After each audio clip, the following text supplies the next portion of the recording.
தூத்துக்குடி மாவட்டம் கோவில்பட்டி பரமசிவம் என்பவர் கோவில்பட்டி கிழக்கு போலீசில் 2022 ஒரு புகார் கொடுத்தார். புகாரில் சதீஷ்குமார் என்பவர் தனது முகநூல் பக்கத்தில் கடவுள் கிருஷ்ணரை அவதூறாக சித்தரித்து கருத்துக்களை பதிவிட்டு உள்ளதாக தெரிவித்திருந்தார். இது தொடர்பாக தூத்துக்குடி சைபர் கிரைம் போலீசார் தகவல் தொழில்நுட்ப சட்டம் உட்பட சில பிரிவுகளின் கீழ் வழக்கு பதிவு செய்தனர். இந்த வழக்கின் இறுதி அறிக்கையை மாஜிஸ்திரேட் கோர்ட்டில் போலீசார் தாக்கல் செய்தனர். இதனை ஏற்றுக்கொண்ட மாஜிஸ்திரேட் கோர்ட் சம்மன் பெற்றுக்கொண்டு எதிர்மனுதாரர் விசாரணைக்கு ஆஜராகாததால் வழக்கு முடிக்கப்படுகிறது. குற்றம் சாட்டப்பட்ட நபரை கண்டுபிடிக்க முடியவில்லை. தேவைப்பட்டால் மனுதாரர் தனிநபர் வழக்கு தொடரலாம் என உத்தரவிட்டது. மாஜிஸ்திரேட் கோர்ட் உத்தரவை எதிர்த்து பரமசிவம் ஐகோர்ட் கிளையில் மனு தாக்கல் செய்தார். இந்த மனு நீதிபதி முரளிசங்கர் முன்பு விசாரணைக்கு வந்தது. மனுவை விசாரித்த நீதிபதி பிறப்பித்த உத்தரவு.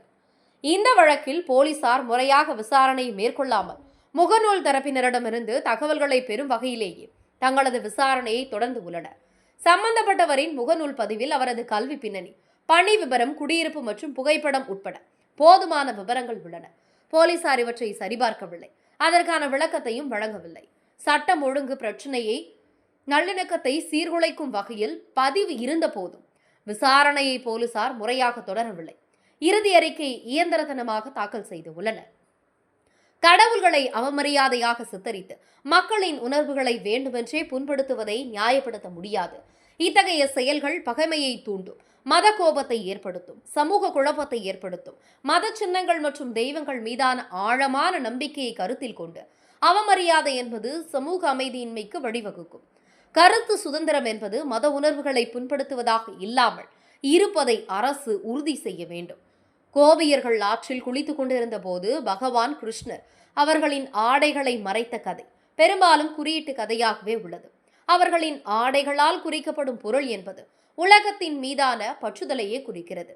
ஒரு தெய்வீக உருவமாக தமக்கான பக்தி உலக பற்றுகளை மீற முடியுமா என்பதை சோதிக்கிறார். இந்த கதை ஆன்மீக நாட்டம் மற்றும் பற்றின்மையின் முக்கியத்துவத்தை எடுத்து காட்டுகிறது. இந்த வழக்கில் கதையின் முக்கியத்துவத்தை விளக்குவது அல்லது பகுப்பாய்வு செய்வது குறித்து நாங்கள் கவலைப்படவில்லை. இருந்தாலும் சித்தரிப்பு மற்றும் கருத்துக்கள் ஏற்றுக்கொள்ளக்கூடிய வரம்புகளை மீறி உள்ளன. பதிவுகள் மத உணர்வுகளை புண்படுத்தும் ஆற்றலை கொண்டு உள்ளன. இது சமூக அமைதியின்மைக்கு வழிவகுத்தது. குற்றச்சாட்டுகள் இருந்த போதும் தீவிரமானதாக போலீசார் வழக்கை தற்செயலாக கையாண்டு உள்ளனர். விசாரணையை கண்டறியப்படவில்லை என முடித்துவிட்டனர். எனவே குறிப்பிட்ட காலத்துக்குள் இந்த வழக்கின் விசாரணையை தொடர்ந்து முடிக்க வேண்டும். இந்த வழக்கை முடித்து வைத்த மாஜிஸ்திரேட் கோர்ட் உத்தரவு ரத்து செய்யப்படுகிறது. சைபர் கிரைம் போலீசார் வழக்கை மீண்டும் விசாரித்து 3 மாதத்துக்குள் இறுதி அறிக்கை தாக்கல் செய்ய வேண்டும். இவ்வாறு நீதிபதி உத்தரவிட்டார்.